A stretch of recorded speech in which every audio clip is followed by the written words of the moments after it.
విశాఖ ఉక్కు ఆంధ్రుల హక్కు. అటువంటి విశాఖ ఉక్కు కర్మాగారాన్ని భారతీయ జనతా పార్టీ ప్రైవేటీకరణ చేస్తాను అని చెప్పిన నేపథ్యంలో, ఇప్పుడు ఎన్నికల దగ్గర పడుతున్నటువంటి నేపథ్యంలో ఆ విశాఖ ఉక్కు కర్మాగార ప్రైవేటీకరణ అంశం ఇప్పుడు ఎన్నికల్లో పోటీ చేస్తున్నటువంటి అభ్యర్థులను ఆంధ్రప్రదేశ్లో తీవ్రంగా వారికి ప్రతికూల అంశంగా మారేటువంటి అవకాశం ఉన్నట్లుగా, వారు భయపడుతున్నట్లుగా కొన్ని వార్తలు అయితే ఇప్పుడు వస్తున్నటువంటి నేపథ్యంలో, విశాఖ ఉక్కు కర్మాగారాన్ని ప్రైవేటీకరణ చేయడం వల్ల ఎవరెవరు భయపడుతున్నారు, ఎందుకు భయపడాల్సిన పరిస్థితి ఉంది అనేది కనుక మనం ఒకసారి విశ్లేషణ చేసేటువంటి ప్రయత్నం చేస్తే, ఈరోజు దిశ పత్రికలో ఒక వార్త రావడం జరిగింది.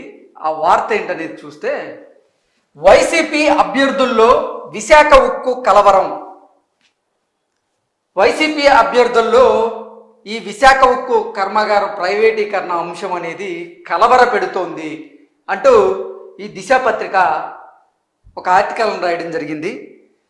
అంటే 2019లో జగన్మోహన్ రెడ్డి ఎన్నికల ప్రచారం చేస్తూ ఉన్న నేపథ్యంలో, నాకు 25కి 25 ఎంపీ స్థానాలు ఇవ్వండి, నేను కేంద్రం మెడలు వంచి ప్రత్యేక హోదాని సాధించి తీరుతాను అంటూ గతంలో జగన్మోహన్ రెడ్డి గారు ఎన్నికల ప్రచారంలో భాగంగా ఆయన చెప్పినటువంటి నేపథ్యంలో, ఆంధ్రప్రదేశ్ ప్రజలు కనీవిని ఎరుగని రీతిలో ఆయనకి భారీ మెజారిటీగా ఎక్కువ స్థానాలను కట్టబెట్టారు. ఈ నేపథ్యంలో జగన్మోహన్ రెడ్డి గెలిచిన తర్వాత మాట తప్పాడని, జగన్మోహన్ రెడ్డి ఎప్పుడూ ఒకటి చెప్తూ ఉంటాడు, జగన్ అంటేనే నమ్మకం, నమ్మకం అంటే జగన్, జగన్ అంటే మాట తప్పడు మడమ తిప్పడు అంటూ వైఎస్ఆర్సీపీ నాయకులు, వైఎస్ఆర్సీపీ కార్యకర్తలు, అలాగే జగన్మోహన్ రెడ్డి కూడా చెబుతూ ఉంటాడు. కానీ ఎప్పుడైతే 2019లో ఆయన అధికారంలోకి వచ్చారో 22 మంది ఎంపీలను ఆంధ్రప్రదేశ్ ఓటర్లు జగన్మోహన్ రెడ్డికి ఇచ్చినప్పటికీ ప్రత్యేక హోదా అంశంలో జగన్మోహన్ రెడ్డి విఫలమయ్యారు. కేంద్రం మెడలు ఉంచుతా అన్నటువంటి జగన్మోహన్ రెడ్డి ఆయన మెడలు కేంద్రం దగ్గర ఉంచారు అంటూ కూడా టీడీపీ నాయకులు ఆరోపణలు చేస్తూ ఉన్నారు, చూసాం మనం. ఈ నేపథ్యంలోనే 22 మంది ఎంపీలు జగన్మోహన్ రెడ్డికి ఉన్న కేంద్ర ప్రభుత్వం, భారతీయ జనతా పార్టీ ప్రభుత్వం విశాఖ ఉక్కును ప్రైవేటీకరణ చేస్తూ ఉంటే జగన్మోహన్ రెడ్డి ఒక్క మాట కూడా మాట్లాడలేదు. అది ఇప్పుడు జరగబోతున్నటువంటి ఎన్నికల మీద భారీగా ప్రభావం చూపించబోతుందని వైసీపీ నాయకులు, వైసీపీ అభ్యర్థులు ఈ విశాఖ ఉక్కు కర్మాగారానికి సంబంధించినటువంటి ప్రైవేటీకరణ అంశం వల్ల భయపడుతున్నారు, వారు ప్రచారం చేసేందుకు కూడా ఇబ్బందికి గురవుతున్నారు అంటూ కొన్ని వార్తలు అయితే వచ్చాయి. సో ఈ వార్త ఏంటనేది మనం ఒకసారి విశ్లేషణ చేసుకునే ప్రయత్నం చేద్దాం. హామీ ఇవ్వకుండా నిప్పు రాజేసిన సీఎం జగన్, సెంటిమెంటును లెక్క చేయకపోవడంపై దుమారం, గెలిపించండి తరువాత చూద్దామని దాటవేత, ఖచ్చితమైన భరోసానివ్వలేని ఎంపీ క్యాండిడేట్లు, ఎన్నికల్లో తీవ్ర ప్రభావం చూపుతుందని ఆందోళన. సో ఈ విశాఖ ఉక్కు కర్మాగారంలో 15,000 మంది ప్రత్యక్షంగా, 30,000 మంది పైగా పరోక్షంగా ఈ ఉక్కు కర్మాగారంలో పనిచేస్తూ ఉన్నారు.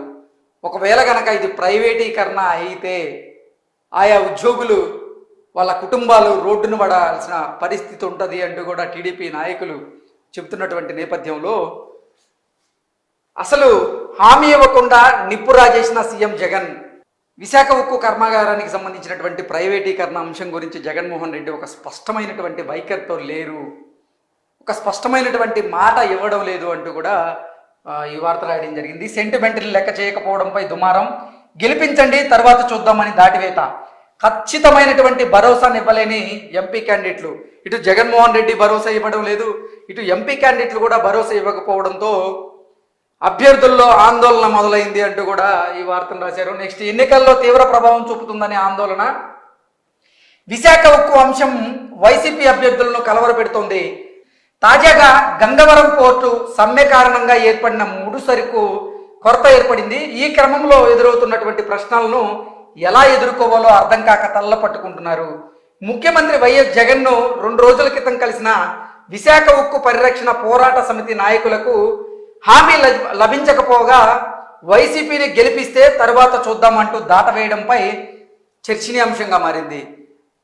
2 రోజుల క్రితం ముఖ్యమంత్రి వైఎస్ జగన్మోహన్ రెడ్డిని విశాఖ ఉక్కు పరిరక్షణ పోరాట సమితి నాయకులు కలిసి విశాఖ ఉక్కు కర్మాగారం ప్రైవేటీకరణ అవ్వకుండా మీరు అడ్డుకోవాలి, కేంద్రంతో మీరు మాట్లాడాలి, మీరు స్పష్టమైనటువంటి వైఖరిని మాకు తెలియజేయాలి అంటూ వాళ్ళు అడిగిన నేపథ్యంలో జగన్మోహన్ రెడ్డి నుంచి స్పష్టమైనటువంటి వైఖరి రాలేదు. అది కూడా వైసీపీ అభ్యర్థులను భయాందోళనకు గురి చేస్తోంది అంటూ ఈ వార్తను మనం చూస్తున్నాం.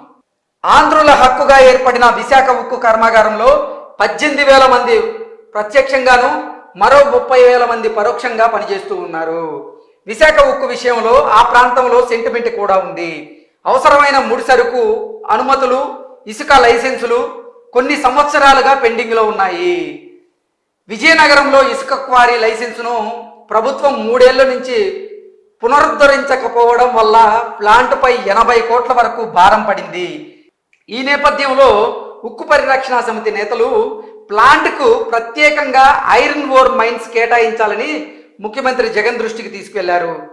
జీతాలకు కూడా ఇబ్బంది ఎదురవుతున్నాయని చెప్పబోతే లాభాల్లోనే ఉంది కదా, ఓపెన్ మార్కెట్లో ఐరన్ ఓర్ బాగానే లభ్యమవుతుంది కదా అని ఆయన ఎదురు ప్రశ్నించడంతో వారంతా కంగు తిన్నారు. ఇంత సీరియస్ విషయాన్ని లైట్ తీసుకోవడం పైన, కర్మాగారం విషయంపై ఆయన వైఖరి ఏంటో వారికి అర్థం కాక అక్కడి నుంచి వెనుతిరిగారు. సో విశాఖ ఉక్కు పరిరక్షణ పోరాట సమితి నాయకులు జగన్మోహన్ రెడ్డి గారిని కలిసి వాళ్ళకు ఉన్నటువంటి సమస్యలను జగన్మోహన్ రెడ్డి దృష్టికి తీసుకువెళ్ళినటువంటి నేపథ్యంలో ఆయన ఆ సమస్యలను లైట్ తీసుకున్నారని, దాంతోపాటుగా జీతాల విషయం అడిగేందుకు ప్రయత్నం చేయగా సంస్థ లాభాల్లోనే ఉంది కదా, ఓపెన్ మార్కెట్లో ఐరన్ ఓర్ బాగానే లభ్యమవుతుంది కదా అని ఆయన ఎదురు ప్రశ్నించడంతో ఈ నాయకులందరూ కంగు తిన్నారు అన్నట్లుగా ఈ వార్త రాయడం జరిగింది. అధికార పార్టీ అభ్యర్థుల్లో ఆందోళన. సీఎంను కలిసిన వారిలో అన్ని రాజకీయ పార్టీలకు అనుబంధంగా ఉండే కార్మిక సంఘాల నేతలు ఉండడం, ఆయన స్పందన సానుకూలంగా లేకపోవడంతో దుమారం చెలరేగింది. కేంద్రం సంగతి ఎలా ఉన్నా రాష్ట్రంలో వైసీపీ ప్రభుత్వం తిరిగి వస్తే విశాఖ ఉక్కు మనుగడ ఉండదనేటువంటి అభిప్రాయం ఉద్యోగులు, కార్మికుల్లో నెలకొంది. దీని ప్రభావం విశాఖ ఎంపీ అభ్యర్థి అయినటువంటి బొత్స ఝాన్సీ గారి మీద, అలాగే గాజువాక అభ్యర్థి అయినటువంటి మంత్రి గుడివాడ అమర్నాథ్ రెడ్డి మీద ప్రస్ఫుటంగా కనిపిస్తోంది అంటూ కూడా ఈ వార్త రాయడం జరిగింది. నెక్స్ట్, కూటమి అభ్యర్థుల స్పష్టమైనటువంటి హామీ.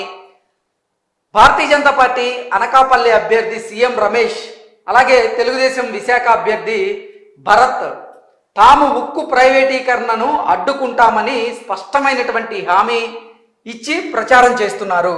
ప్రైవేటీకరణను ఆపడమే తక్షణ కర్తవ్యమని పేర్కొంటున్నారు. వైసీపీ ఎటువంటి హామీ ఇవ్వకుండా టీడీపీ కేంద్రంలో బీజేపీని నిలదీయగలదా అంటూ సవాళ్లతో కాలక్షేపం చేస్తున్నారు.